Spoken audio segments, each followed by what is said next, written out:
तो जैसे हमने चर्चा किया कि बौद्ध धर्म से ही भगवान बुद्ध की शिक्षाओं से ही थेरवाद महायान की स्थापना हुई। फिर महायान से महायान की ही शाखा में महायान संप्रदाय में मंत्रयान, वज्रयान, फिर सहजयान की स्थापना हुई। फिर उन्हीं सहज से ही सहज में चूंकि 84 सिद्धों का वर्णन है, सिद्ध और भी हुए लेकिन 84 का ही वर्णन मिलता है। उन्हीं सिद्धों से फिर नाथ संप्रदाय की स्थापना और फिर उन्हीं सहजयान से जो है संत मत की उत्पत्ति हुई। ऐसा माना जाता है, ऐसा वर्णन मिलता है, क्योंकि संतों की जो शिक्षाएं हैं उनके ऊपर भगवान बुद्ध की शिक्षाओं का पूरा प्रभाव दिखता है। जैसे जो प्रमुख संत हैं, संत कबीरदास, उनकी जाति पाति को विरोध करने का जो ढंग है वो पूरी तरीके से बौद्ध ढंग है। उनकी शिक्षाओं को अगर हम पढ़ें तो ऐसे लगता है कि जैसे संत कबीर भगवान बुद्ध के सामने मानो सुन रहे हों और वो सुन करके अपनी सुदुक्कड़ी भाषा में वो जनमानस को बता रहे हैं, ऐसा लगता है। जैसे भगवान बुद्ध ने कहा कि माँ जातिं पुच्छ चरणं च पुच्छ कट्ठा हवे जायति जाति वेद। जाति मत पूछो, आचरण पूछो, क्योंकि आग तो लकड़ी से ही पैदा होती है। अब लकड़ी किसी भी जाति की हो, चाहे आम की हो, चाहे महुआ की हो, चाहे अमरूद की हो, चाहे कटहल की हो, तो जाति मत पूछो, गुण पूछो, आचरण पूछो, कर्म पूछो। तो माँ जातिं पुच्छ चरणं च पुच्छ। और इसी बात को संत कबीर ने ऐसे मानो कहा कि संतन जाति न पूछो निर्गुणिया, है ना। अरे संतों की जाति मत पूछिए जो निर्गुण संत है। और ठीक भगवान बुद्ध के शब्दों में ऐसा कहा कि माँ जो है जाति न पूछो साधु की, पूछ लीजिए ज्ञान, मोल करो तलवार की, पड़ा रहन दो म्यान, है ना।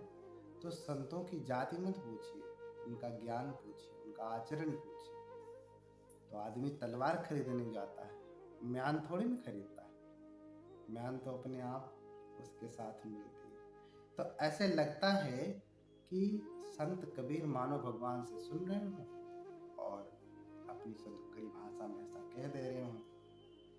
तो आगे भी जाति पात के वर्णन में मिलता है कि जैसे हम वसल सूत्र पढ़ते हैं सूत्र निपात का, तो भगवान ने कहा न जच्चा होती वसलो न जच्चा होती ब्राह्मणो, कम मुना वसलो होती कम मुन्ना होती ब्राह्मणो। कोई जन्म से ब्राह्मण नहीं होता, कोई जन्म से शूद्र नहीं होता, नीच नहीं होता है। कर्म से कोई ब्राह्मण होता है, ज्ञानी होता है, कर्म से कोई नीच होता है। क्योंकि उन्होंने कहा चंडाल पुत्रो सोपाको मातंगो इति विश्रुतम्, है ना।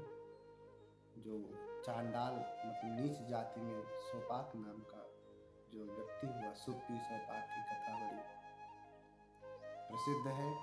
आप जातक में पढ़ेंगे तो सुप्पी का नाम मातंग पड़ा, मातंग ऋषि नाम से प्रसिद्ध हुई। तो एक मातंग जातक है और चर्या पिटक में देखेंगे तो मातंग चर्या है। तो सो यसंग परमंग पत्वा मातंगो यंग सुदुर्लभ, है ना। कि वो कह रहे हैं कि चांडाल कुल में, नीच कुल में जन्म लेकर के भी जो है सुप्पी अपने कर्मों से एक मातंग ऋषि के रूप में प्रतिष्ठित, ऐसा भगवान ने सूत्र निपात में कहा है, वसल सूत्र में कहा है। और इसी बात को ठीक संत कबीरदास जी कहते हैं कि साधन मां रैदास संत हैं, सुपच ऋषि सो भंगिया, है ना।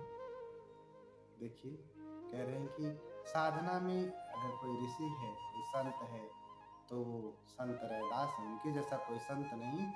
और सुपच ऋषि के जैसा, सुपच जो हम पाली में सोपाक कहते हैं, स्वपच होगा, पाली में सोपाक है और हिंदी में कहेंगे तो स्वपच या सुपच, कबीरदास की भाषा में, सदुकड़ी भाषा में सुपच कहेंगे। तो देखिए, जो बात भगवान बुद्ध ने कही है पाली भाषा में, उसी बात को संत कबीर भी जाति पात के विरोध में जब वो कहते हैं तो अपने पदों में बुद्ध की ही परंपरा को, बुद्ध के ही वचनों को कोट करते हैं, संदर्भ में देते हैं।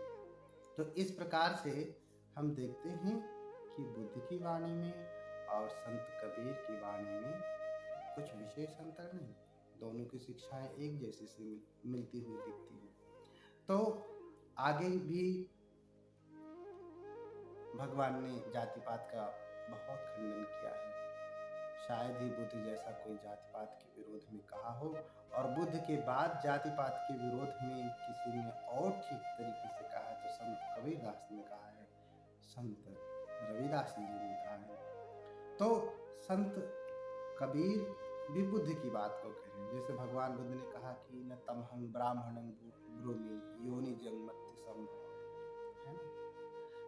सिर्फ माता के गर्भ से, माता की योनि से, ब्राह्मण माता की योनि से जन्म लेने मात्र से मैं किसी को ब्राह्मण नहीं कहता। ये सब भगवान कह रहे हैं। क्यों?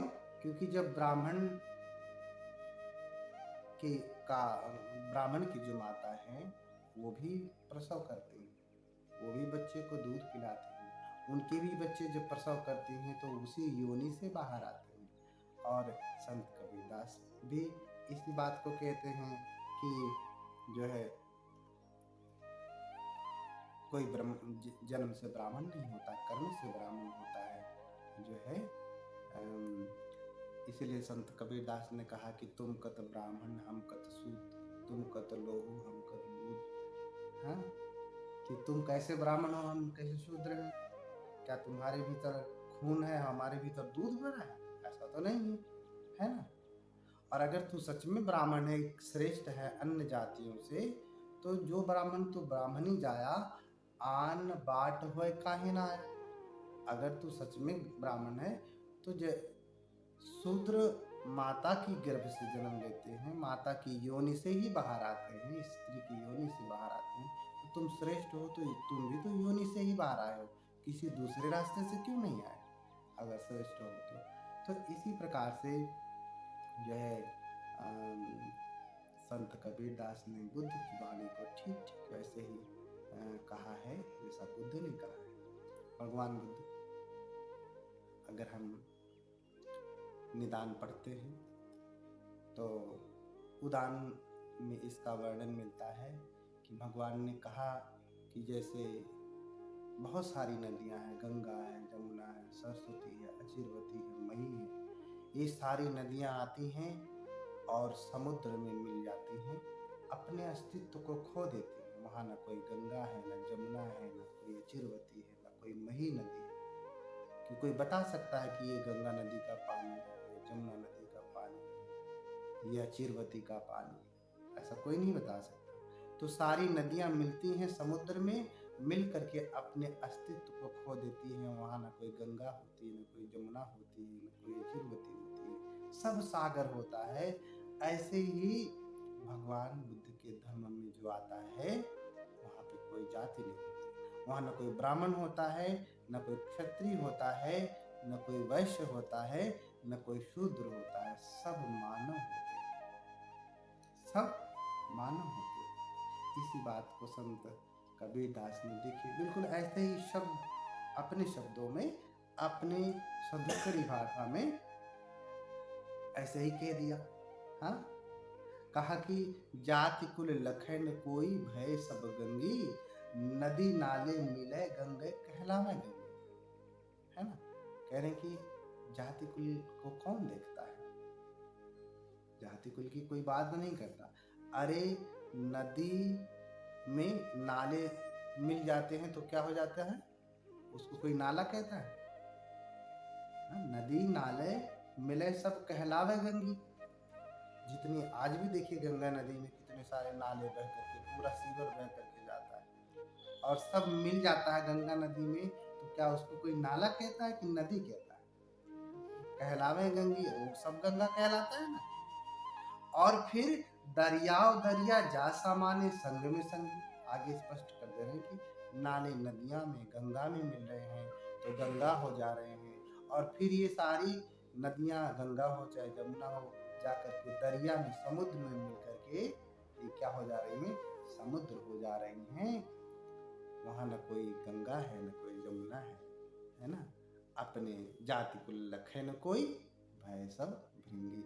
वहाँ कोई जाति नहीं रह जाती। जैसे नदियाँ समुद्र में मिल गई समुद्र हो गया, ऐसे सारी जातियों के लोग जो भगवान बुद्ध के पास आते हैं, उनके धर्म में आते हैं, वहाँ कोई ब्राह्मण क्षत्रिय वैश्य शूद्र नहीं होता।